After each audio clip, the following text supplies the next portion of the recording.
Hey everybody, welcome to TForbesReviews, the show where I let you know what I thought about movies, books, TV shows, and video games that mattered to me. Today I want to talk about that great 1985 whodunit, Clue. For anybody unfamiliar with the board game, and yes, this is a movie based on a board game, but don't worry, it's not like that horrible monstrosity Battleship. Ugh. And that this movie actually manages to honor the quality of the game itself. Clue is a movie about 6 guests, a butler, a maid, a cook, and a blackmailer, who find themselves wrapped up in a murder mystery plot in a old Victorian-era mansion. Why is the car stopped? It's frightened. When one of them dies, they have until the police arrive to solve the crime and hopefully keep their own secrets secret. The guests, each given their own unique alias, meet at this mansion for the first time and they figure out that they're all actually being blackmailed by the same person, and in probably the most nonsensical move I've ever seen in a murder mystery, the blackmailer hands each of the guests a weapon, encourages them to use it to kill, and then turns off the lights. After the blackmailer and cook die under mysterious circumstances, a candlestick to the head and a knife to the back respectively, the whole group finds themselves tangled in a web of lies, murder, and hilarity. I'll admit, it's not the most creative premise, but it's really the star power and their deliveries that make this movie something special. One of the stars I immediately recognized was Michael McKean as Mr. Green, a closeted gay government worker of some kind. I work for the State Department, and I'm a homosexual. Then we have everybody's favorite doc, Christopher Lloyd, playing Professor Plum, a former psychiatrist who did the one thing you're not supposed to do with your female patients. Martin Mull plays the hard-to-swallow Colonel Mustard. Get it? Get it? Get it? No? Okay. This is war, Peacock! Casualties are inevitable. You cannot make an omelet without breaking eggs. Every cook will tell you that. But look what happened to the cook!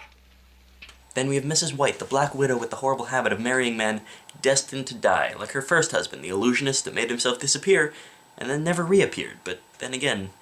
He wasn't a very good illusionist. Mrs. Peacock, the politician's wife that regularly took bribes, most likely to feed her strange monkey brain fetish.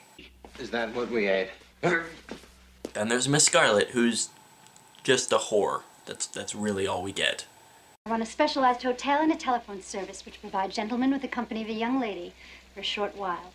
But most of all, we have the one and only Tim Curry playing Wadsworth, the butler, a character not in the board game at all. Then there's Mr. Bobby, but he's not that important after all, he's just leaving. Get it? Come on. Something? Tough crowd. I thought it was funny. Anyway, I absolutely loved the writing in this movie, even though it can be over the top and ridiculous sometimes, like Professor Plum attempting to demonstrate a particular sexual position. Nobody can get into that position. Sure they can. Let me show you. Get off me! But at the same time, because of the fast-paced nature of the film, it also has jokes that'll go way over your head the first time watching. I'd say this movie successfully parodies the murder mysteries and political thrillers of the 80s, while at the same time doing justice to the board game and overall making a good movie. If I had to pick my favorite thing about this movie, it would have to be Tim Curry. His Wadsworth is absolutely hilarious, and as a character that wasn't in the board game at all, I love that they threw him in there to kind of be, to act as the player, I guess, the one really doing the figuring out. I was in the hole. I know because I was there. Now, before this review gets too long, Too late! I just want to say that this is a movie I could watch over and over and over again, and then one more time for good measure. Which is a good thing, because that's kind of what this movie was going for, considering they filmed and released 3 completely different and separate endings. Until the home video released, it was pretty much a crapshoot which ending you would get when you went to see this movie in a theater. That's a pretty unique choice for filmmakers, because essentially they had 3 different movies out there. I guess they were hoping it would motivate people to go see it again in a different theater in hopes of seeing a different ending, because they only changed the endings and each of the 3 had to be plausible. They couldn't leave too many breadcrumbs throughout the movie itself.